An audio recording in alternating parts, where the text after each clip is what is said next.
ఓం మహాగణాధిపతయే నమః. ఓం గురుభ్యో నమః. ఓం శ్రీమాత్రే నమః. పరమేశ్వర స్వరూపమైనటువంటి జ్యోతిష, వాస్తు మరియు ఇతర అనేకమైనటువంటి శాస్త్రములను మనకు అందించినటువంటి మహర్షులకి నమస్కారం. హయగ్రీవ హయగ్రీవ హయగ్రీవేతి యో వదేత్ తస్య నిస్సరతే వాణీ జహ్నుకన్యా ప్రవాహవత్. అరుణాం కరుణాతరంగితాక్షీం ధృతపాశాంకుశపుష్పబాణచాపాం అనిమాదిభిరావృతాం మయూకైః అహమిత్యేవ విభావయే భవానీం. శ్రీమాత్రే నమః. ప్రేక్షకులకి ఆ లలితాంబిక అమ్మవారి యొక్క అనుగ్రహం పరిపూర్ణంగా కలగాలని మనస్ఫూర్తిగా కోరుకుంటూ ఈరోజు మనము 11వ తేదీ నుంచి 7వ తేదీ వరకు ఉన్నటువంటి వార ఫలితాలు ఏ విధంగా ఉన్నాయి, మరియు ఆ వారం రోజులు గ్రహస్థితి ఏ విధంగా ఉంది అని చూసుకున్నట్లయితే మనకి మేజర్ ప్లానెట్స్ అయినటువంటి గ్రహాలు మారవు. అంటే గురువు, శని, రాహుకేతువులు యథాస్థానాల్లో, మేషంలో గురువు, కుంభంలో శని, మీనంలో రాహు, కన్యలో కేతుగ్రహ సంబంధం కలిగి ఉంది. ఇక ఈ వారము చంద్రుడు ఎలాగో 2.5 రోజులకు మారిపోతూ ఉంటాడు కాబట్టి కుంభరాశి నుంచి వృషభ రాశి వరకు చంద్రుడి యొక్క సంచారము, మరియు రవి, కుజ, బుధ గ్రహాలు మకర రాశిలోని, ధనస్సులో శుక్రుడు ఉన్నాడు. అయితే ఈ శుక్రుడు 12వ తేదీ మకరంలోకి మారడము, రవి 14వ తేదీ కుంభంలోకి మారుతున్నాడు. అంటే ఈ 2 గ్రహాలు రవి శుక్రులు మాత్రం మారుతున్నారు.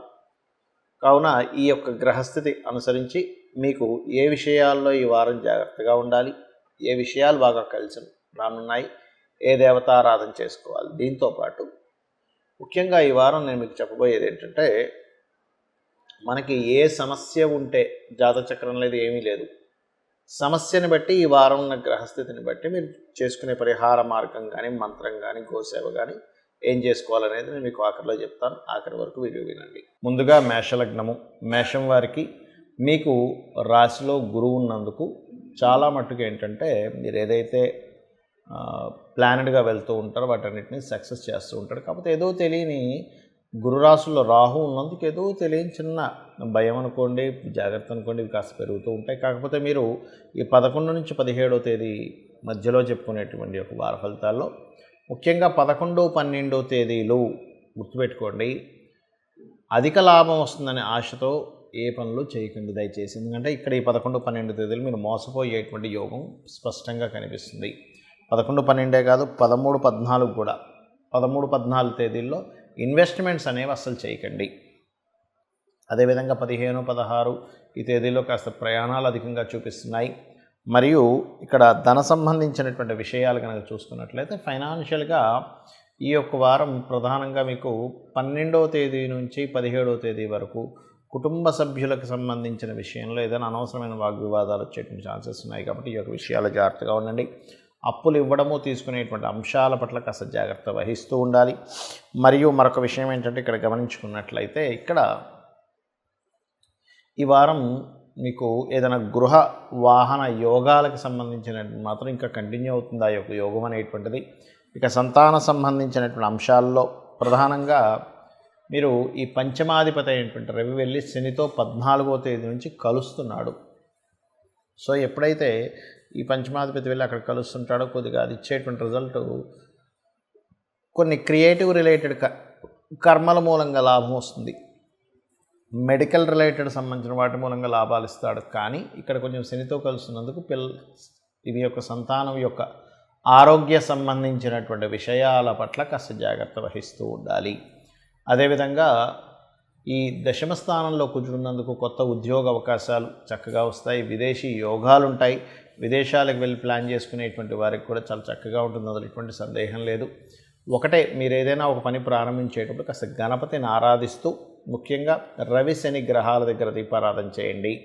అన్ని విధాలా బాగుంటుంది. మరియు మీకు ఉద్యోగ సంబంధించిన విషయంలో ఇబ్బందులు తగ్గాలి, ప్రోగ్రెసింగ్ చాలా బాగుండాలనుకుంటే గోవుకి పిడికిడి బెల్లము, గోధుమ రవ్వ తినిపించండి, అన్ని విధాలా బాగుంటుంది.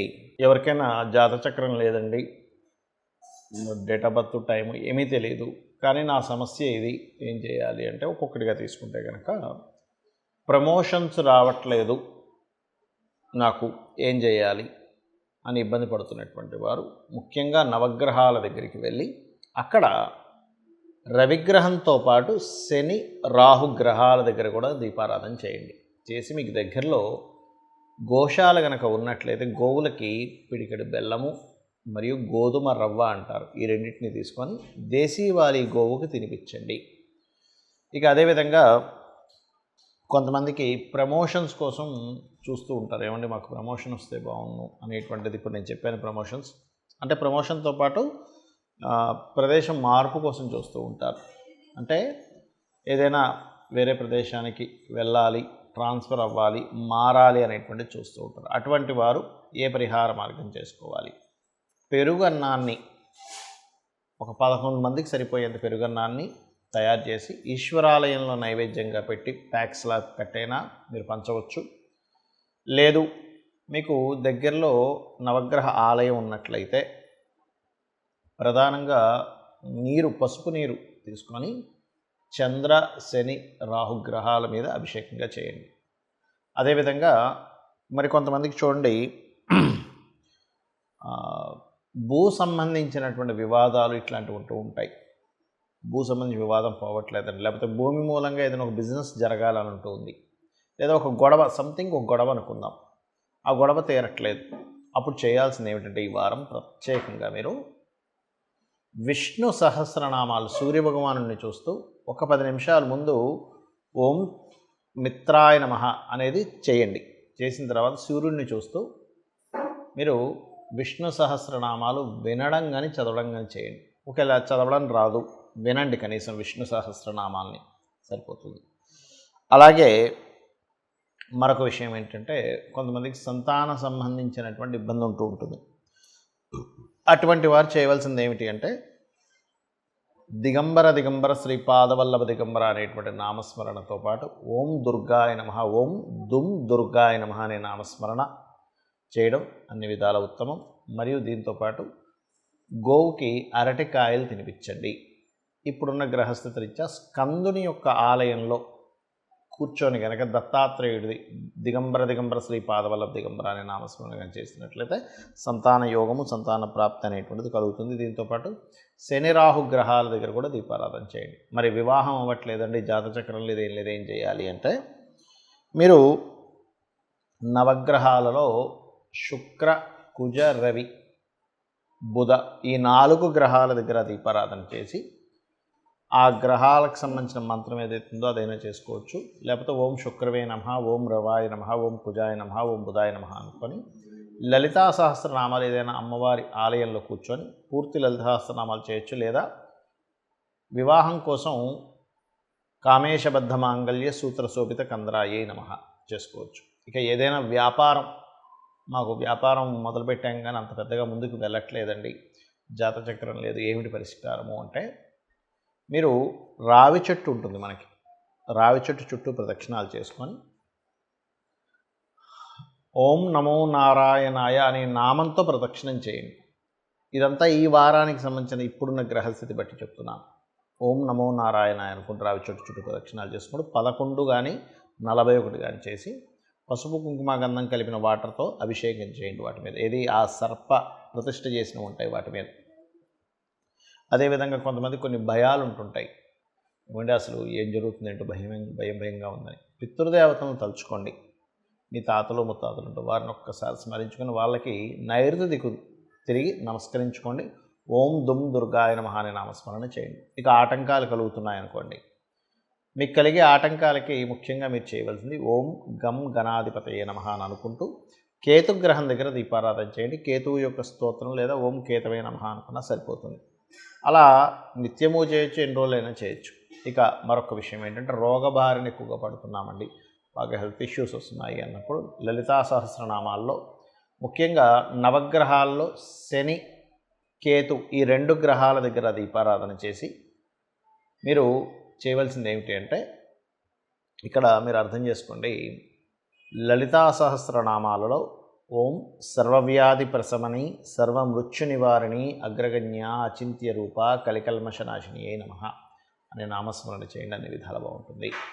ఇక చాలామందికి ఈ వార ఫలితాలు ఇవన్నీ ఎందుకు చెప్పుకుంటున్నాము, మరి దీనికి సంబంధించినటువంటి వార ఫలితాలే పనిచేస్తాయి, మాస ఫలితాలే పనిచేస్తాయి అనుకుంటూ ఉంటారు. కానీ అన్నిటికంటే ముఖ్యంగా మీ జన్మజాతక ఫలితాలు ఎక్కువగా పనిచేస్తాయి. ఎందుకంటే మీ యొక్క కర్మ, మీ పూర్వజన్మలో చేసుకున్న కర్మ అదే మీకు వెంట వస్తూ ఉంటుంది. కాబట్టి మీ జాతక చక్రంలో మీ తేదీ, నెల, సంవత్సరము, ప్రదేశము, సమయాన్ని బట్టి మీ లగ్నం ఏమిటి అనేటువంటిది ఉంటుంది. మీరు ఎందుకు ఎదగలేకపోతున్నారు, మీరు ఏ మార్గంలో వెళ్తే ధన సంపాదన ఉంటుంది, మీరు ఏ ప్రయత్నం చేస్తే మీకు సక్సెస్ అవుతుంది, మీ జన్మజాత చక్రరీత్యా ఏ దిశలో ఉంటే మంచిది, అన్ని దిశలు మంచివే కానీ ఏ దిశలో ఉంటే మంచిది, సంతాన అభివృద్ధి కానివ్వండి, వివాహము, వ్యాపారము, అదేవిధంగా వృత్తి, విదేశాలకు వెళ్ళడము, ఇవన్నీ కూడా మీ జన్మజాతకంలో ఉండేటువంటి కాంబినేషన్స్ని బట్టి ఉంటాయి. గుర్తుపెట్టుకోండి. చాలామందికి అసలు ఎప్పుడు వివాహం చేసుకోవాలి అనేది తెలియదు, రాంగ్ టైంలో చేసుకుని ఇబ్బంది పడుతూ ఉంటారు. ఎప్పుడు ఇన్వెస్ట్మెంట్స్ చేయాలో అర్థం కాదు. ఇన్వెస్ట్మెంట్స్ ప్లానెట్స్ ఎప్పుడైతే యాక్టివేషన్లో ఉంటే అప్పుడు ఇన్వెస్ట్మెంట్ చేస్తే బాగుంటుంది. అదేవిధంగా ఒక విషయం ఏంటంటే ఇక్కడ గమనించుకున్నట్లయితే మీరు ఒకటే గుర్తుపెట్టుకోండి, నవగ్రహాలు ఎప్పుడూ కూడా మనకి హాని చేయాలని ఉండవు. అవి వాటి పని అవి చేసుకుంటూ ఉంటాయి మన కర్మల్ని బట్టి.